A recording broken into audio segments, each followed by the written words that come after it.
There's nothing that hits quite like doing the mid-year book freakout tag. Hey everyone, I'm Jananie and this is my channel, This Story Ain't Over, and today, as I said, we're going to be doing the mid-year book freakout tag. I'll leave the creators of the tag down below because they created this like several years ago and it's just been one of the most popular tags on BookTube for years. I absolutely love filming this tag every year because it's a really great check-in in the middle of the year and really helps me sort of center my reading and figure out what I want to read for the rest of the year. It's also a really great way to summarize how I'm feeling about my reading for the first half of the year, and honestly, this year has hit different. So in 2024 so far, I've read a total of 44 books, which is an insane amount for anyone, but which is just super crazy for me because in the past 3 to 4 years, I've really only averaged about 50 to 60 books read each year. So the fact that we're almost at like 80 to 90% of my usual reading volume each year is just wild. I do feel like there were a lot of factors that affected my reading in previous years, mainly just my mental health. I struggled a lot over the last few years, but I have to say 2024 has been really, really lovely, and I feel like I've reignited and refound my love for reading again. And I think I've reconnected to it in a much more healthy way. When I was younger, I only read for escapism, and that was partly because of everything that I was going through. But these days I'm able to both escape and also read things that I really care about and that deal with real life issues. And so it's just been really nice to sort of combine both of those things and still find this hobby slash, thing that I love to be a really nice outlet for me. Anyways, that's my really sappy overview of my reading so far this year. I've read 44 books, and actually 50% of them have been by authors of color, and then the other 50% have been mainly by white authors. As many of you know, I generally try to recommend books by BIPOC authors, and I generally try to encourage other people to read more books by BIPOC authors. But despite all of that and my really big focus on reading books by authors of color, I've somehow only had 50% of my books be by authors of color. And I was just looking at my stats and sort of thinking about this over the past few days, and I think a lot of it has to do with the fact that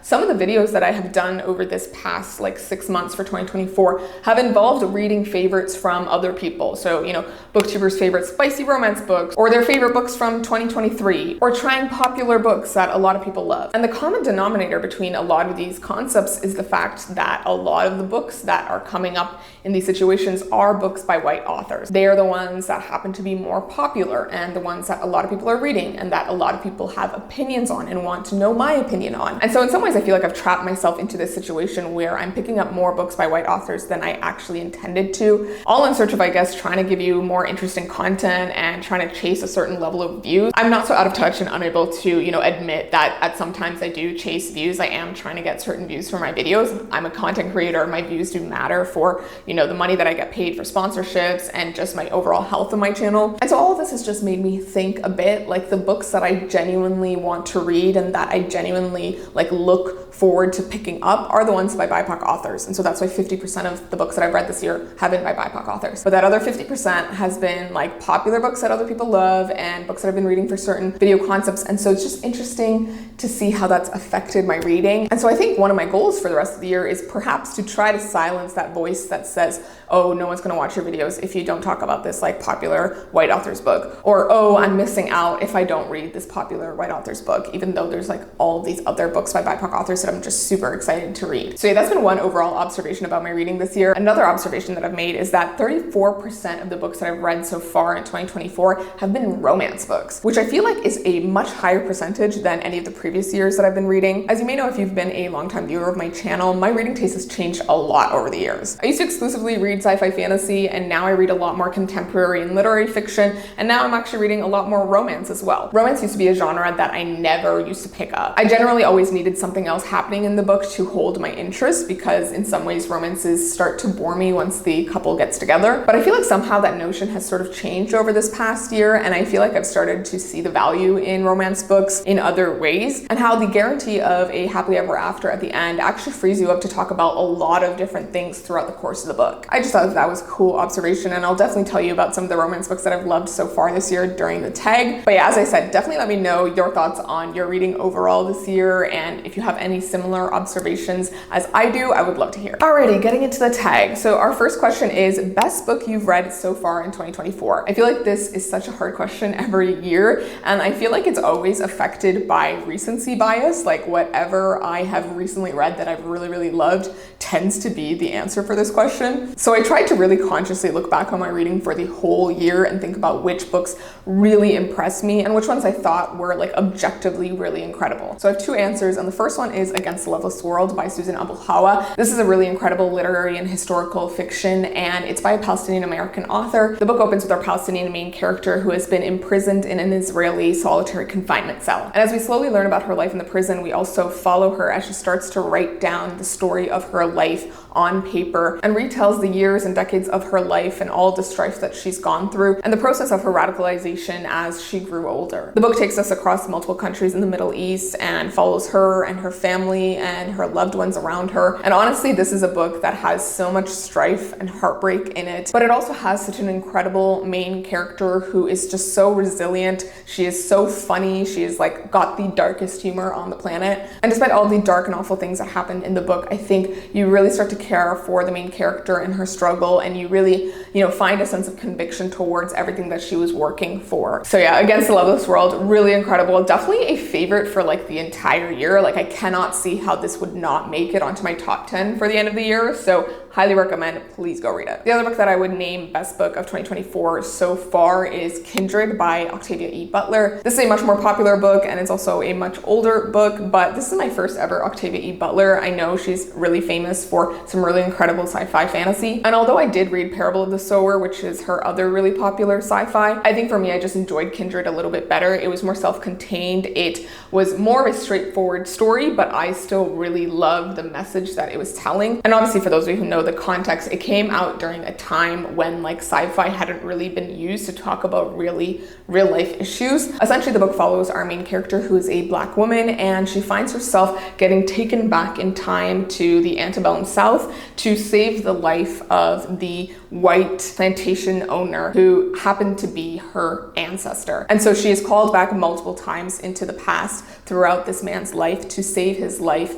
because without him being saved, she would not exist. Obviously, the book takes the main character's contemporary sensibilities and puts her in this very awful historical past. And she's dealing with all of these horrible things, but she's also seeing the parallels between, the past and her current present. So yeah, absolutely incredible book. Like, cannot recommend it enough. I'm so happy that I finally got around to picking it up because I knew it was an amazing book and it did not disappoint. Okay, question number 2 is the best sequel you've read so far in 2024. And honestly, I haven't read many sequels. I feel like this year and last year, my reading has really shifted towards standalone novels, and that's partly to do with the fact that I'm not really reading as much sci-fi fantasy anymore, which is usually when you get more like series. However, there has been a mystery series that I've absolutely been loving, and that is the Finlay Donovan series. And I did read Finlay Donovan Rolls the Dice, the newest installment this year. I can't remember if I read the earlier books in the series this year or last year, but regardless, I love this series. It's so much fun. It is the perfect blend of like contemporary fiction, a little bit of romance, sort of rom-com-ish situation, and also just cozy, fun, hilarious mystery. Basically, the series follows our main character, Finlay Donovan, who is this divorced mom. She has 2 kids. She's also a writer. She writes mystery novels, and essentially she gets into this really weird situation where she's talking about her newest mystery novel with her agent at like a Panera, I think. And basically another woman who is at the restaurant overhears them and thinks that Finlay Donovan is a contract killer. And so she kind of hires Finlay without her consent to kill her husband. Obviously from there, things spiral out of control and Finlay is just like going through it. She's struggling with regular parts of life and then dealing with this like crazy situation. There's also a babysitter character that ends up being a really big part of the story and throughout the later books. And one thing I really liked about this sequel is that we get more about that character, Veronica, because up until this point, there's a lot of like mystery surrounding her. So I really enjoyed that. And I think this book overall tied up a lot of like loose ends from some of the previous books and really just built on some of those plot lines. So yeah, Finlay Donovan series series. Really fantastic mystery series. Will have you guessing so many different things, but also have you laughing your ass off. Okay, question number 3 is a new release that you want to read, but you haven't gotten around to yet. There are a lot of books that I could say for this question, but I'm just gonna tell you 2. So one is The Brotherless Knight by V.V. Ganeshanathan. This book is a historical / literary fiction and follows this young Tamil woman in Sri Lanka during the Sri Lankan Civil War. And we slowly see her get radicalized throughout her life, but also start to get disillusioned with the different separatist groups in Sri Lanka and just overall the entire situation. I've heard really amazing things about this one, and I've obviously got a personal connection to it because I'm Sri Lankan Tamil. So overall, I'm really excited to see what I think of it, but I just like haven't gotten around to picking it up because I feel like I know it's gonna be heartbreaking and sad, and so that's just kind of making me wary of picking it up. And then the other book that I would say is The Lion Women of Tehran by Marjan Kamali. This came out very recently, and I'm so hyped to read it. As many of you know, I am a huge fan of Marjan Kamali's previous book, The Stationery Shop. It is probably one of my all-time favorite books ever. I've read it twice. I've sobbed both times, and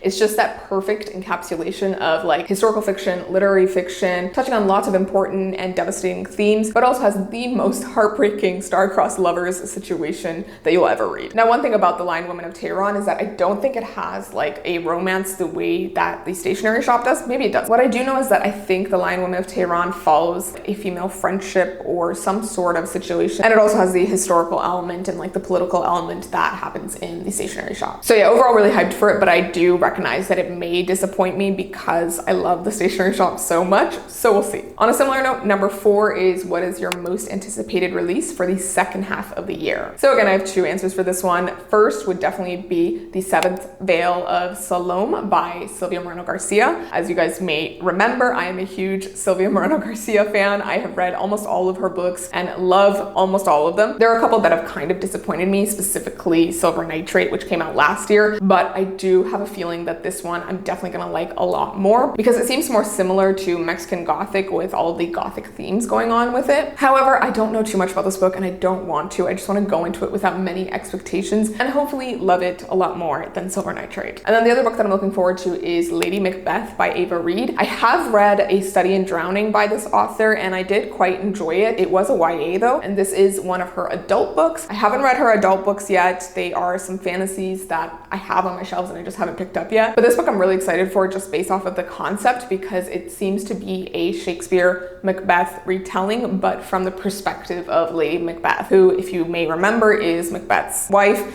and she's sort of this like murderous and conniving woman in the play, and I'm really curious to see how Ava Reid is going to portray her character in this book. Okay, time for some controversial opinions. Number 5 is what is your biggest disappointment for the year? So I had a really long and hard think about this, and I feel like when I talk about disappointing books, they really relate to the expectation that I had for them and how they did not fulfill those expectations. So I don't necessarily think either of these books I'm going to tell you about are bad or that they're not enjoyable or that I hated them. I just feel that they didn't really live up to the expectations that I had for them, which is partly just my own fault for having that high expectations. So the first of those books is the second Emily Wilde book, which is Emily Wilde's Map of the Otherlands. This is the sequel to Emily Wilde's Encyclopedia of Fairies. I really loved the first book. It was an absolutely adorable, cozy fantasy. It had a really cute romance and a really fun set of characters that I just found so endearing. And I personally think there was this level of charm to the first book that you honestly just can't replicate. And so with the second book, since it was a continuation and there's different characters and it had a slightly different instruction and storyline, it had more of like a journey versus them being in the same small town. And I feel like something about that just didn't feel as fun. We also got less of the male love interest in this book, I feel like, which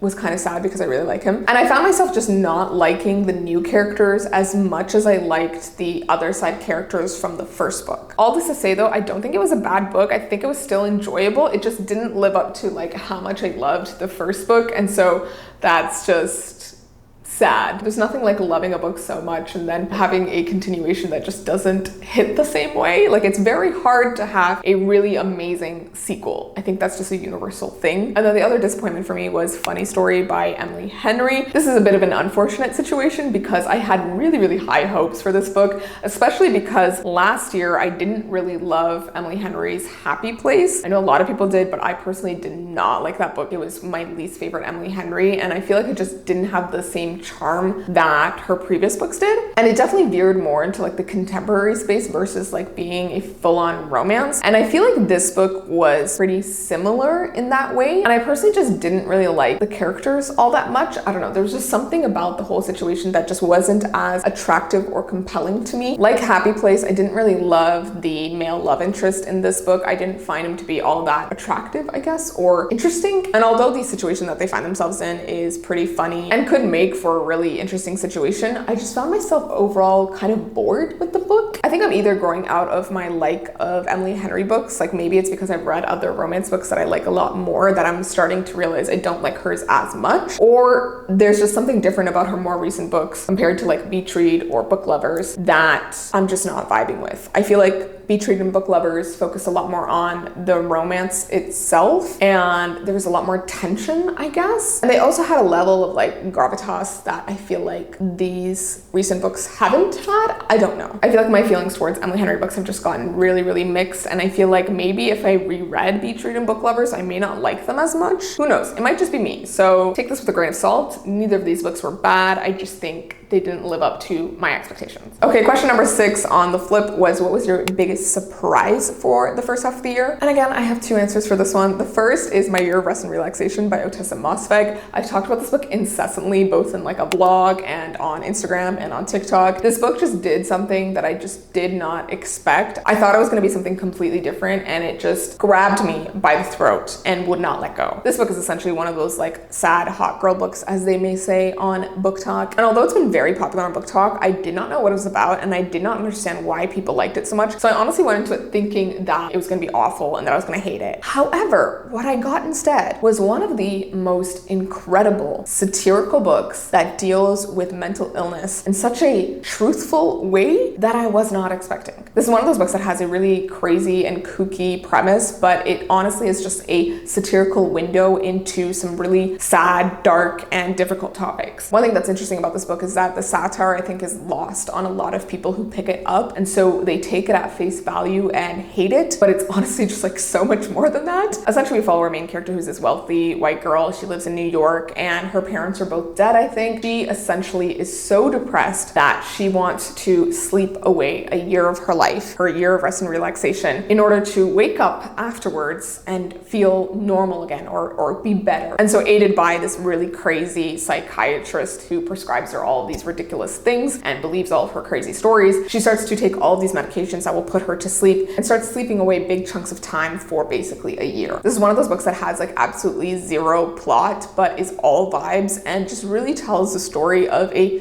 severely depressed person. And as someone with bipolar disorder and just some very severe depressions in my life, this book was just such a breath of fresh air, because I'm so used to seeing mental illness talked about in a very like depressing and sad way, in a way that like, oh my God, these poor people. The whole situation is just made so serious. And I feel like the way that this book approached it from a satirical lens was just so fun, and honestly just made me feel better. I related so deeply to the main character, but the fact that she was a privileged white girl who had all these things going for her made it into more of a funny situation in some ways. And I think it just added this level of brevity to the situation that I really appreciated. I know a lot of people think that we can only talk about these serious things in serious ways, but I personally feel like when it comes to living with mental illness, having a laugh about it, being a bit tongue-in-cheek and funny about it is actually really comforting and makes it seem not as bad as it actually is. So yeah, that's my 2 cents on that book, and it just really surprised me in really magnificent ways, and I'm so happy I picked it up. The other book that I would say is a huge surprise for me was Bright Young Woman by Jessica Knoll, and I say this because it was even more of a surprise by the time I got to the second half of the book. I think even through the first half of the book, I was still like, I don't think I'm gonna like this. When I got to the second half and basically the end of the book, I was like, this is the best thing ever. Like, I cannot believe I did not read this book and that more people are not talking about it. Essentially, it's sort of a alternate history or fictional history, true crime type of book. It starts with this sorority house that has been attacked by Ted Bundy, and this is during during the time of Ted Bundy and all of his crimes and his trials and whatever. We are following a couple fictional characters, one in like a present timeline with the sorority house, and then another one from a previous timeline, and both timelines are kind of connected by one other character. None of this actually makes sense, I feel like, for the first half of the book until you start to realize how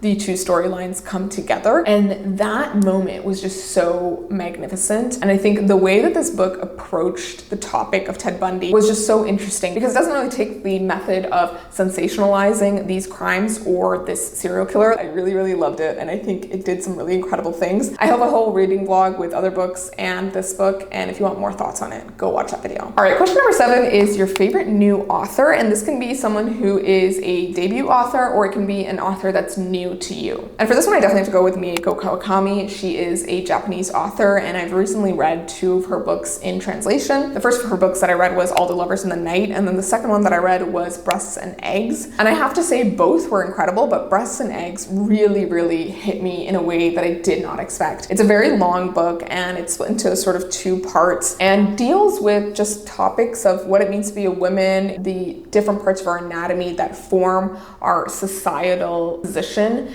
and how people view us and what's expected of us. And then it also touches upon the concepts of like reproduction and fertility, what it means to be a mother, the expectations that are put on mothers, parents, and just all of these other themes. I don't really want to spoil it for any of you because I feel like you just need to go into it without knowing too much and you'll kind of be blown away. But I have to say overall, Mieko Kawakami is such an incredible writer. The way that she approaches some of these topics is just so interesting. Her writing has some really incredible dialogue work where characters are having these conversations. There's a lot to be read between the lines, but also you're meeting different side characters and characters throughout the book that have really interesting stories and backstories to them that sort of provide a different light on the main character's situation and what they're thinking. And so really it just ends up being like this didactic conversation. I just found it so interesting and so well done. There are speeches from some of the characters in that book that I will never be able to forget. So yeah, Mieko Kawakami, do not sleep on her. She is fantastic. I am so excited to go read the rest of her books because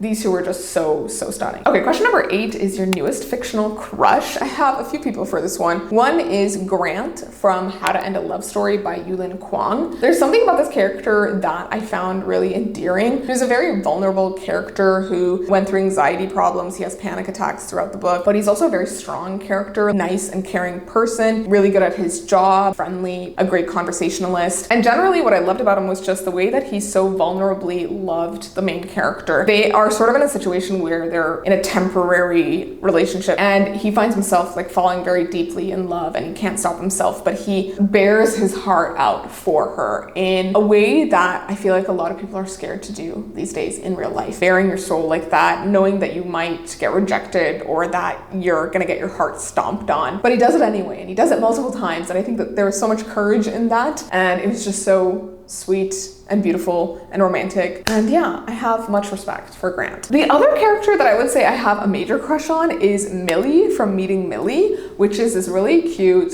sapphic romance book, but it's also got some spiciness towards the end. And there's something about this character that I just really found attractive. She is also a character who's like coming to terms with her sexuality in the book. She doesn't initially realize how in love with her best friend that she is, but she's also a character that's very confident and kind. And she also goes through a bit of a transformation because we see her when she's younger in college, and we also see her in present day 10 years later. And I think everything about her was just really attractive. And then also, if you look at her on the cover with this beautiful illustration, you can't not think she's attractive. So yeah. All right, question number 9 is very similar, and it's asking for who your newest favorite character is. So not necessarily a crush, but just like a character that you really liked. And I thought about this really long and hard, and I think the characters that really impressed me, that I thought were so fun, were the main characters from The Bandit Queens by Parini Shroff. There's the main character Geeta, but then there's also like the other women in the village that she lives in. And all of them were just so freaking funny and hilarious, and were just such vulnerable, but also strong and resilient women. Essentially essentially the book follows our main character Geeta, who lives in this small village in India,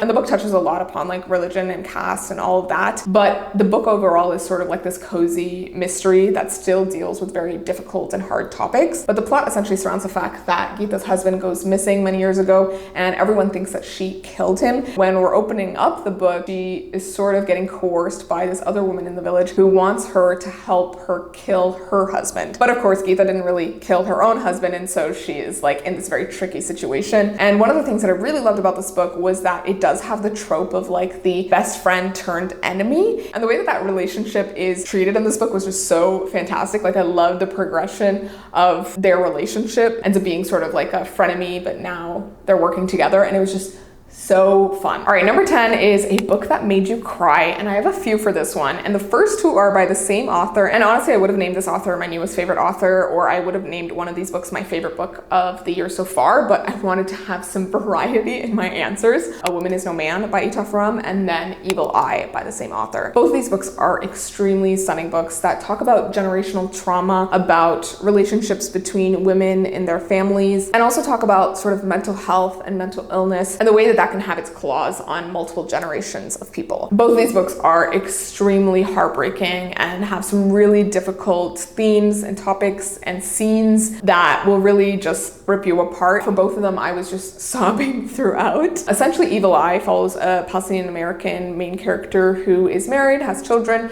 and everything seems perfect on paper, but she is struggling very intensely on the inside, and she is dealing with a depression that is just so consuming that she finds herself sort of erasing herself to suit other people's wants and needs, which is something that I've experienced and is not fun. And another element to that book is the topic of memories and sort of dealing with the trauma of having a parent who has mental illness or who had mental illness, and how that trauma can really affect you in your present day, even if it's years later. On a similar note, A Woman is No Man also has that concept of mental illness, but also generational trauma. But the really interesting thing about this book is that it follows 3 different women and 3 different generations of women. So overall, it's just a really interesting and heartbreaking book. And once you get to the end, you'll be like stunned silence, I swear. All right, and then question number 11 is a book that made you happy. And again, I have multiple for this one. And I think for this one, the ones that come to mind are all of the like fun, smutty books that I've read so far this year. So one is Her Night with the Duke by Dinah Quincy, which is a historical romance. It has a Palestinian main character and deals with a really kooky situation, but also has a really awesome main character. I really liked her. She writes like these travel logs and is a widow and is sort of self-sufficient in this like historical time, but finds herself in a sticky situation with the one night stand that she has. And it was such a fun book, and I really, really enjoyed it. Another one that I really liked was Only for the Week by Natasha Bishop.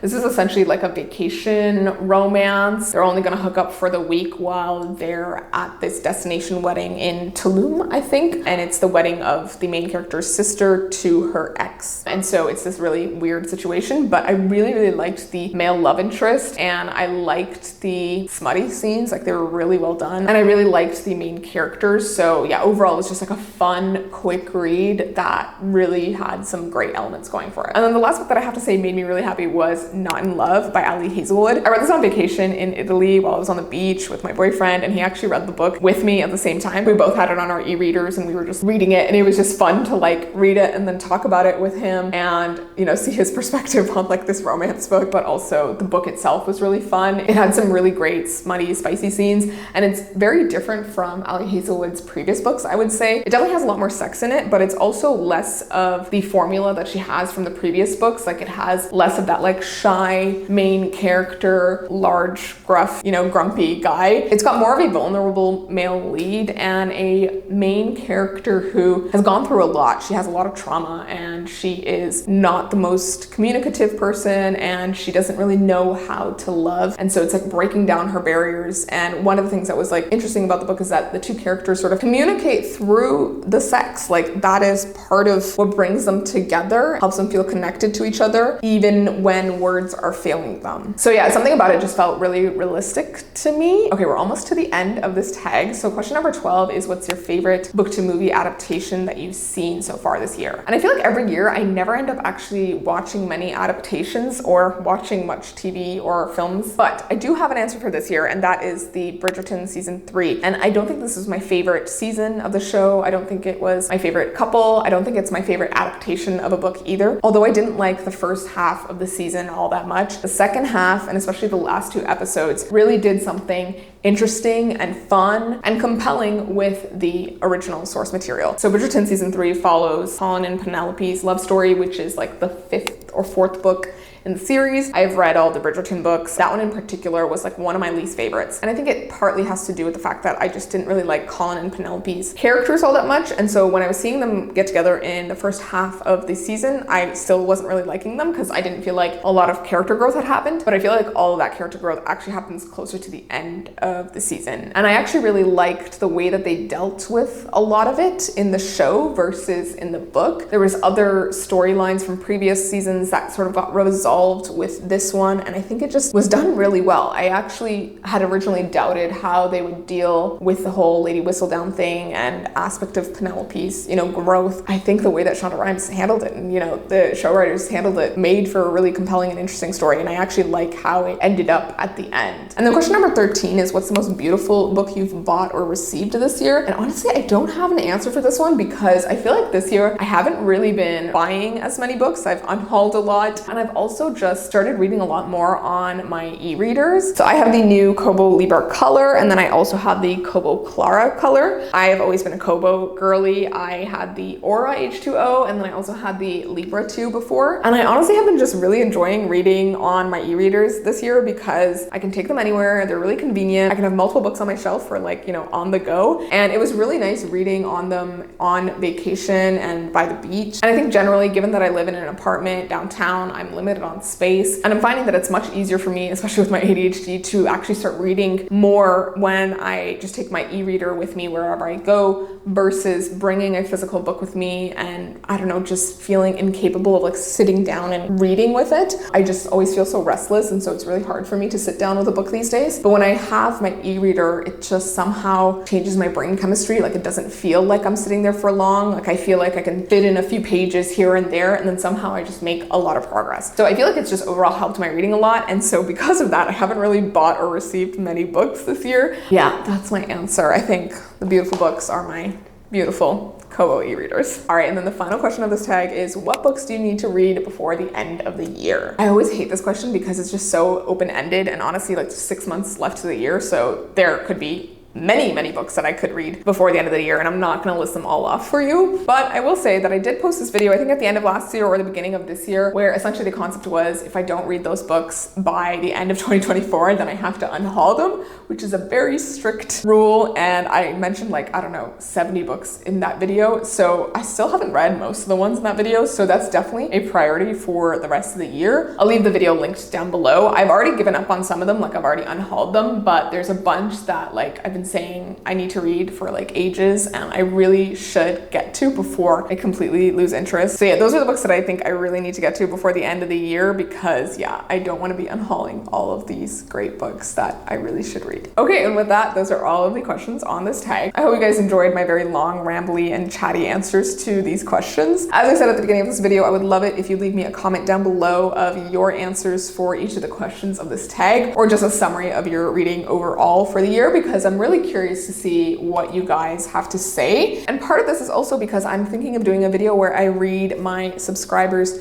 favorite books of 2024 so far. So if you leave me a comment with your favorite book of 2024, I may pick it to read in this vlog that I'm hoping to do. So definitely leave those answers down below. And if you haven't already, go check out my Instagram, Goodreads, TikTok, and Bindery community down below. Thank you so much to my Bindery members for supporting me and my channel and making all of this possible, and for making it possible for me to publish the first book with my imprint, Boundless Press. We are going to be publishing Dust Settles North by Dina El-Ganaidi in summer 2025. We're currently in the process of actually designing the cover for the book. I've seen a first round of the cover, and I'm going to be seeing a second round very soon. So if you want to see what those covers look like, if you want to get the behind the scenes on the publishing process, then definitely go check out my Bindery community down below. Sign up for the cost of a coffee, get extra and exclusive content from me, TBRs for every month, and little life updates. I post journal entries, and we'll also be doing more Zoom hangouts in the coming months. So yeah, if any of that sounds interesting, or if you just want to help support the publication of books books through my imprint Boundless Press